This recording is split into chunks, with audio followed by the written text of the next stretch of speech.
Durante los últimos años de la Guerra Fría se gestaba una amenaza tan inesperada como peligrosa, que pocos en Occidente lograban medir con claridad. Y sin embargo, los estrategas que seguían de cerca la inestabilidad del Oriente Medio comprendieron que se acercaba un choque capaz de redefinir el equilibrio militar mundial. La tensión aumentaba día tras día, y mientras muchos países analizaban con preocupación cada movimiento del régimen iraquí, un pequeño grupo de oficiales estadounidenses preparaba un plan que permitiría resucitar a dos gigantes dormidos, cuya sola presencia podía inclinar el destino de una región entera. Cuando Saddam Hussein lanzó su ofensiva y ocupó Kuwait en agosto de 1990, el mundo se estremeció ante la audacia de aquel acto que violaba todos los acuerdos diplomáticos previos y dejaba a Arabia Saudita expuesta a una posible expansión militar. Washington comprendió que la respuesta no podía limitarse a declaraciones, y la Operación Escudo del Desierto se puso en marcha con rapidez calculada. Mientras miles de soldados se desplegaban en territorio aliado, dos colosos surgían de sus décadas de silencio: los veteranos USS Wisconsin y USS Missouri, cuyos cascos habían resistido las tormentas del Pacífico durante la Segunda Guerra Mundial.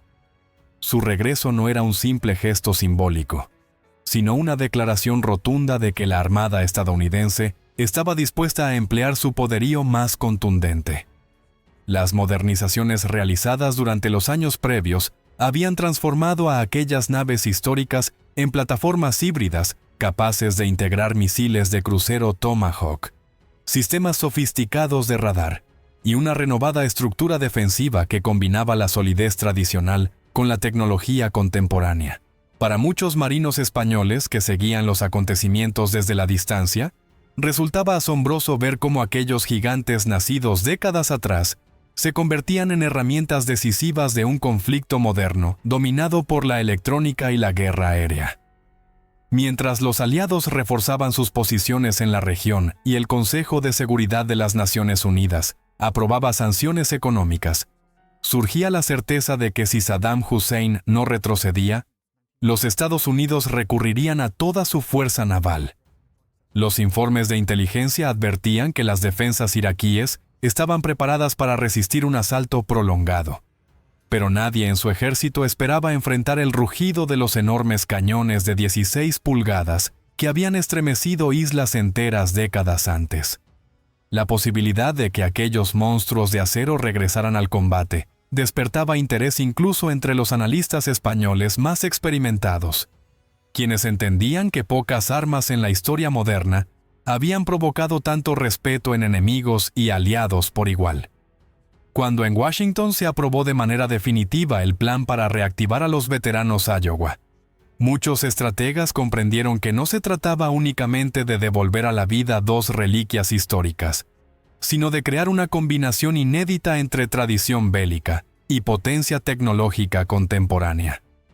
En España, los analistas navales que seguían el programa de expansión de la Marina estadounidense observaban con interés cómo un proyecto inicialmente considerado simbólico se transformaba en una pieza clave dentro de la estrategia global de contención y proyección de fuerza. La administración Reagan impulsaba el ambicioso concepto de una flota de 600 buques, y ese objetivo incluía revivir a los gigantes del acero que aún conservaban un potencial devastador. El USS Missouri fue el primero en someterse a una transformación profunda. Durante décadas había permanecido inmóvil, como un recuerdo del triunfo aliado en el Pacífico. Pero sus estructuras seguían siendo tan sólidas que los ingenieros descubrieron que aún podían soportar sistemas modernos de combate. Se retiraron las baterías antiaéreas clásicas de 20 y 40 milímetros, ya inútiles frente a aviones supersónicos y misiles de guiado preciso, y se reemplazaron por el armamento más avanzado disponible. Misiles Harpoon para eliminar buques enemigos a grandes distancias, misiles Tomahawk capaces de golpear objetivos terrestres con exactitud quirúrgica y defensas Phalanx, dotadas de cañones rotativos orientados a destruir amenazas veloces antes de que pudieran acercarse demasiado. La nave no solo recobró su antigua presencia imponente, sino que se convirtió en una plataforma versátil, apta para las exigencias tácticas de finales del siglo XX. Sistemas radar renovados, centros de control digitalizados y mejoras en la guerra electrónica hicieron del Missouri un buque que combinaba la resistencia de un acorazado con la precisión de una fragata moderna. Para muchos oficiales españoles, esto resultaba fascinante, pues demostraba que incluso en un mundo dominado por la aviación y los misiles, un acorazado podía seguir siendo útil si se integraba de manera inteligente en un esquema estratégico más amplio. Poco después llegó el turno del USS Wisconsin, cuyo proceso de reacondicionamiento incluyó un elemento que despertó gran curiosidad entre los expertos europeos: la incorporación de vehículos aéreos no tripulados RQ-2 Pioneer. Estos drones, controlados a distancia desde la cubierta, sustituyeron al antiguo sistema de helicópteros empleados para corregir el tiro de los enormes cañones de 16 pulgadas. La capacidad de observar posiciones enemigas sin exponer a una tripulación completa marcó un hito tecnológico que evidenciaba la transición hacia un nuevo tipo de guerra naval. El Wisconsin se convirtió así en el primer acorazado de la historia en operar aeronaves no tripuladas como parte esencial de su capacidad ofensiva. Una vez finalizada la modernización, ambas naves fueron asignadas a ejercicios y despliegues que permitieron comprobar su renovada contundencia. El Wisconsin se estableció en Norfolk y encabezó su propio grupo de acción de superficie, realizando maniobras en el Atlántico y cerca de Puerto Rico. Mientras tanto, el Missouri fue enviado al Golfo Pérsico para escoltar petroleros kuwaitíes amenazados por embarcaciones ligeras iraníes. Su sola presencia generó respeto, y su resistencia estructural demostraba que aquellas naves aún eran capaces de soportar misiones largas en condiciones hostiles. A medida que avanzaba la década de los 80, el equilibrio frágil del Oriente Medio se deterioraba con una rapidez inquietante. En España, donde muchos seguían con atención la evolución del conflicto entre Irán e Irak, comenzaba a percibirse una sensación de que la región se encaminaba hacia un estallido mayor. Cuando Saddam Hussein decidió invadir Kuwait durante la madrugada del 2 de agosto de 1990, quedó claro que el mundo se enfrentaba a un desafío que no podía ser ignorado. Las fuerzas iraquíes avanzaron con una velocidad que sorprendió a la comunidad internacional. Ocuparon instalaciones estratégicas y situaron blindados en posiciones amenazantes cerca de la frontera saudí. Ese movimiento abrupto alteró por completo el equilibrio regional y desencadenó una respuesta internacional sin precedentes desde la Segunda Guerra Mundial. En cuestión de días, la Operación Escudo del Desierto tomó forma. Estados Unidos envió contingentes masivos para proteger Arabia Saudita, mientras el Consejo de Seguridad de las Naciones Unidas aprobaba sanciones económicas y un embargo comercial que pretendía presionar a Bagdad sin recurrir inicialmente a la fuerza.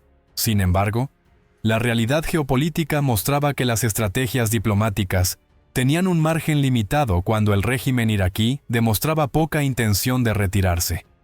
En los informativos españoles se explicaba que la región albergaba infraestructuras petroleras de importancia crítica para todo Occidente, y que permitir a Hussein controlar esos recursos significaba comprometer el suministro energético de múltiples países europeos. El presidente George Bush declaró públicamente que aquel acto de agresión era injustificable, recordando que la comunidad internacional no podía permitir que un país adquiriera territorio mediante la fuerza. El mensaje resonó entre los gobiernos aliados, y cada anuncio oficial elevaba la tensión un escalón más. Las fuerzas multinacionales empezaron a duplicar su presencia, y la perspectiva de una guerra abierta se volvió cada día más inevitable. En España, muchos veteranos de la Armada observaban con interés el despliegue de unidades navales estadounidenses en el Golfo, preguntándose cómo se integrarían los renovados acorazados en un conflicto dominado por la aviación, los misiles y la guerra electrónica. A finales de noviembre, el Consejo de Seguridad lanzó un ultimátum que establecía una fecha límite muy concreta para la retirada iraquí. Si a mediados de enero de 1991 no se cumplían las exigencias internacionales, la coalición podría emplear todos los medios necesarios para restaurar la soberanía kuwaití. Las semanas que siguieron estuvieron marcadas por reuniones diplomáticas, declaraciones tensas y una sensación de inquietud creciente entre los analistas europeos. En Ginebra, las conversaciones entre representantes estadounidenses e iraquíes fracasaron, dejando claro que la salida pacífica se desvanecía. La comunidad internacional comprendió que el conflicto ya no podía evitarse, y eso despertó una enorme expectación en España, donde la tradición naval generaba interés por la participación de grandes buques de guerra en operaciones reales. Mientras la magnitud del despliegue militar aumentaba y cientos de miles de soldados se reunían en la región, los acorazados Wisconsin y Missouri se preparaban para una misión que sería recordada como una de las últimas demostraciones del poder clásico del acero contra las defensas modernas. Sus tripulaciones recibieron los informes de inteligencia, estudiaron las posiciones enemigas y comprendieron que el uso coordinado de misiles Tomahawk, drones Pioneer y cañones de gran calibre podía desempeñar un papel decisivo en los primeros momentos de la ofensiva. Muchos marinos españoles que seguían estos acontecimientos reconocían en aquel despliegue el eco de épocas pasadas, pero con una sofisticación tecnológica que convertía a estos gigantes en armas perfectas para un escenario híbrido. Cuando la fecha límite marcada por las Naciones Unidas expiró sin que Bagdad mostrara intención alguna de retirarse, la coalición ya tenía todos sus elementos desplegados y perfectamente coordinados. En España, donde los noticieros seguían el minuto a minuto de la crisis, muchos espectadores quedaron impactados al ver cómo un conflicto que parecía aún negociable se transformaba de manera abrupta en una operación militar a gran escala. Durante la madrugada del 17 de enero de 1991, las primeras luces en el horizonte del Golfo no fueron amaneceres, sino estelas de misiles Tomahawk, elevándose desde los lanzadores del acorazado Missouri. Aquel disparo inaugural simbolizó la entrada definitiva de los veteranos colosos en una guerra moderna marcada por la precisión tecnológica y la necesidad de neutralizar rápidamente posiciones estratégicas iraquíes. En los días posteriores, el Missouri continuó lanzando salvas de misiles, que surcaban centenares de kilómetros hasta alcanzar centros de mando, instalaciones de comunicaciones y defensas clave. Mientras tanto, el acorazado Wisconsin asumió un rol aún más complejo como coordinador de los ataques de misiles en la zona norte del Golfo. Su centro de combate, modernizado durante la década anterior, funcionaba como un cerebro táctico capaz de integrar información de radares, drones Pioneer y datos provenientes de otras unidades navales. Esa combinación permitió organizar secuencias de lanzamiento que desorientaron a las defensas enemigas y demostraron que incluso un buque concebido en la primera mitad del siglo XX podía transformarse en un instrumento letal dentro de un entramado tecnológico contemporáneo. Cada impacto se convertía en una señal clara de que la coalición no buscaba una guerra prolongada, sino la rápida desarticulación del aparato militar iraquí. En España, numerosos aficionados a la historia naval se sorprendían al comprobar que los enormes cañones de 16 pulgadas, lejos de ser un recuerdo nostálgico, seguían desempeñando un papel crucial. La combinación de misiles de largo alcance, drones de reconocimiento y artillería pesada marcó un momento singular en la historia militar, un punto donde tradición y modernidad convergieron con una eficacia que pocos habían previsto. La tormenta del desierto estaba en pleno desarrollo, y los acorazados apenas habían comenzado a mostrar su verdadero potencial. A medida que la ofensiva aérea avanzaba con una intensidad creciente, la coalición necesitaba abrir corredores seguros para las fuerzas terrestres que más tarde liberarían Kuwait. Fue entonces cuando los acorazados demostraron que su presencia no era meramente simbólica, sino decisiva. El Missouri se adentró en la zona norte del Golfo guiado por fragatas equipadas con sonar de evasión de minas, y una vez alcanzada su posición, comenzó a preparar la primera misión de apoyo de fuego naval. Las coordenadas que llegaban desde los puestos de observación y desde los aviones aliados señalaban un complejo de mando situado cerca de la frontera saudí. Un objetivo que exigía un golpe contundente, capaz de paralizar comunicaciones y cortar líneas de coordinación enemigas. Cuando los cañones de 16 pulgadas del Missouri abrieron fuego, el estruendo se escuchó a kilómetros de distancia. En España, aquellos que seguían las transmisiones por televisión comprendieron que la guerra había entrado en una fase distinta, una fase donde la potencia bruta de la artillería pesada se combinaba con la precisión obtenida por los sistemas de detección modernos. Pocas horas después, el Wisconsin fue llamado para relevar a su gemelo y se desplazó hacia posiciones desde las que podía cubrir un amplio sector costero. Utilizó por primera vez en combate uno de sus drones Pioneer, que voló sobre las posiciones iraquíes, transmitiendo imágenes en tiempo real y permitiendo ajustar los disparos con una exactitud imposible en conflictos anteriores. Aquella integración entre un buque concebido en la década de los 40 y una aeronave no tripulada marcó un hito.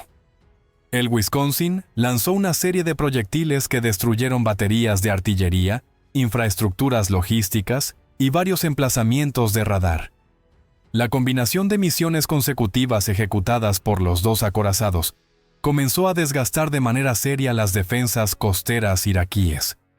Mientras tanto, en España muchos veteranos de la Armada comentaban que nunca imaginaron ver un escenario donde tecnología de mediados del siglo XX coexistiera con sistemas propios del final de la Guerra Fría, con un nivel tan alto de eficacia operativa.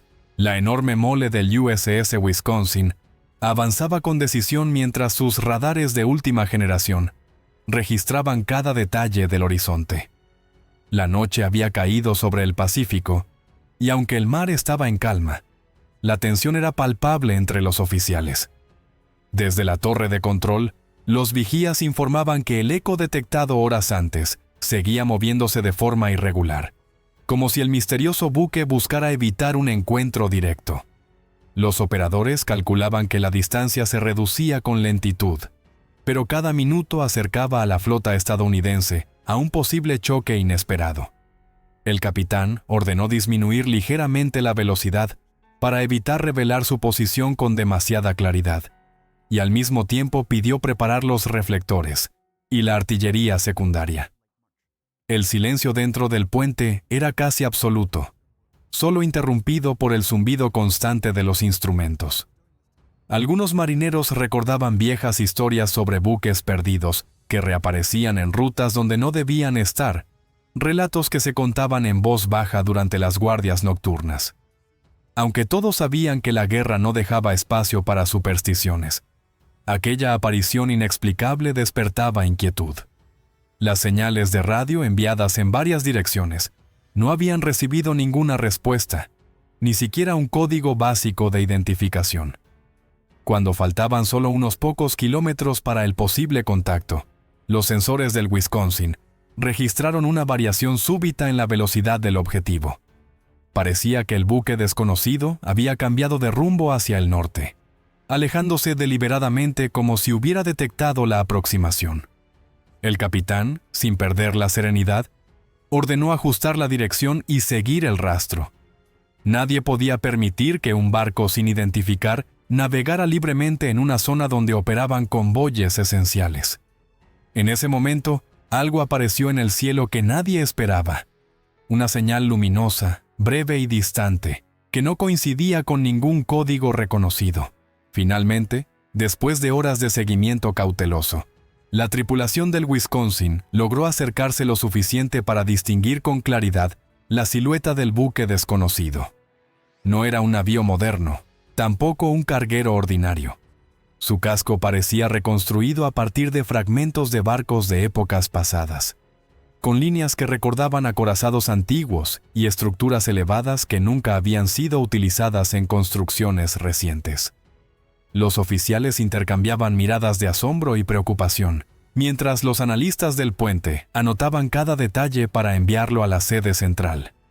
La sensación era que estaban ante un híbrido inesperado, un navío que combinaba técnicas de construcción de varias décadas con improvisaciones que nadie había anticipado. Los drones Pioneer del Wisconsin sobrevolaban la nave, transmitiendo imágenes en tiempo real que dejaban sin palabras incluso a los marinos más experimentados. Se podían observar mástiles inusuales, antenas colocadas de manera asimétrica y zonas del casco reforzadas con placas de acero que parecían añadir blindaje adicional de manera artesanal. Aquella combinación de lo antiguo y lo extraño generaba un misterio que pocos en la flota habían presenciado en su carrera. Mientras tanto, la tripulación realizaba simulaciones de posibles maniobras defensivas y ofensivas. Cada movimiento del buque desconocido era calculado y parecía anticipar parcialmente la posición del Wisconsin. La pregunta que flotaba en el puente era inevitable. ¿Podría tratarse de un buque experimental olvidado por alguna nación? ¿O era simplemente un grupo de ingenieros y marinos que habían reconstruido un coloso histórico de manera secreta? El capitán decidió mantener la distancia segura mientras se seguían recopilando datos. Cada hora que pasaba aumentaba la tensión, pues la flota no podía permitir que un navío con un diseño tan inusual operara sin control en una zona donde se encontraban en alerta máxima. Las comunicaciones se mantenían abiertas, y los destructores continuaban rodeando la formación, preparados para cualquier eventualidad. La noche avanzaba lentamente, y con ella crecía la certeza de que el encuentro que parecía improbable se convertiría pronto en un momento decisivo que marcaría la historia de aquella operación naval. A medida que la luz de la madrugada comenzó a delinear el horizonte, Wisconsin y Missouri se prepararon para actuar de manera coordinada. La tensión en la tripulación era palpable, pues sabían que aquel momento marcaría la diferencia entre mantener el control de la zona o permitir que las fuerzas enemigas se reorganizaran. Los sistemas de radar detectaban movimientos de tropas y defensas costeras, mientras los drones Pioneer sobrevolaban los objetivos, proporcionando información precisa sobre posiciones de artillería, búnkers y depósitos logísticos. Cada señal recibida era procesada de inmediato, y los oficiales ajustaban las secuencias de disparo, con la precisión que solo podía ofrecer la integración de artillería pesada y tecnología moderna. Missouri fue la primera en abrir fuego, lanzando una serie de misiles Tomahawk que alcanzaron un complejo de mando y comunicación, causando destrucción inmediata y desorganizando las defensas iraquíes. Wisconsin, siguiendo la coordinación establecida, inició su ataque de apoyo con proyectiles de 16 pulgadas dirigidos a baterías de artillería costeras y emplazamientos de misiles enemigos. Los drones actuaban como ojos avanzados, corrigiendo la trayectoria de los disparos y asegurando que cada impacto fuera lo más efectivo posible. La precisión y potencia de los acorazados sorprendió incluso a observadores internacionales, quienes comenzaron a entender que estos buques históricos todavía podían desempeñar un papel decisivo en conflictos modernos. Durante las siguientes horas, los dos acorazados alternaron posiciones y objetivos, destruyendo instalaciones clave y neutralizando amenazas navales y terrestres. Cada ataque coordinado aumentaba la moral de las fuerzas aliadas y debilitaba la capacidad de respuesta del enemigo, preparando el terreno para operaciones terrestres futuras. En España, los analistas navales seguían con atención las transmisiones de inteligencia y se sorprendían al comprobar cómo naves diseñadas en la Segunda Guerra Mundial se habían adaptado de manera magistral a la guerra contemporánea, combinando la fuerza bruta de los cañones con la exactitud quirúrgica de los misiles de crucero y los drones de reconocimiento. Tras días de bombardeos precisos y ataques coordinados, la coalición comenzó a consolidar su superioridad sobre las fuerzas iraquíes. Wisconsin y Missouri continuaron alternando posiciones, destruyendo búnkers, baterías de artillería y puestos de mando, mientras proporcionaban cobertura a los avances terrestres. Los drones Pioneer permitieron identificar depósitos de suministros y comunicaciones que, de otro modo, habrían permanecido ocultos, facilitando ataques quirúrgicos que desorganizaron completamente al enemigo. Cada proyectil lanzado por los cañones de 16 pulgadas y cada misil Tomahawk disparado contribuían a la paralización de las defensas, demostrando que estos colosos de acero seguían siendo capaces de cambiar el rumbo de un conflicto moderno. En varias ocasiones, la precisión de los ataques obligó a las fuerzas enemigas a izar banderas blancas, y la coordinación entre los acorazados y las unidades terrestres permitió liberar áreas estratégicas sin sufrir bajas significativas. El Missouri, después de completar varias misiones de bombardeo del litoral y protección de convoyes, se unió con Wisconsin para realizar una última serie de ataques que consolidaron la victoria aliada en el Golfo. Para los marinos, fue un momento histórico. Después de décadas de servicio intermitente y modernización, sus naves habían demostrado que aún podían imponer respeto y dominar un campo de batalla contemporáneo. Finalmente, con la firma del armisticio y la retirada de las tropas iraquíes, los acorazados regresaron a Estados Unidos. Wisconsin y Missouri se convirtieron en los últimos acorazados en participar en combates activos, dejando tras de sí un legado de fuerza, innovación y resistencia. Sus tripulaciones fueron homenajeadas y ambos buques recibieron numerosos reconocimientos por su servicio en múltiples conflictos. Hoy, convertidos en museos, permanecen abiertos al público como recordatorio de una época donde la combinación de tradición y tecnología cambió la historia naval para siempre. Si te ha impresionado esta historia, no olvides dar like, dejar un comentario compartiendo tu parte favorita y suscribirte para descubrir más relatos épicos de la historia militar que pocos conocen.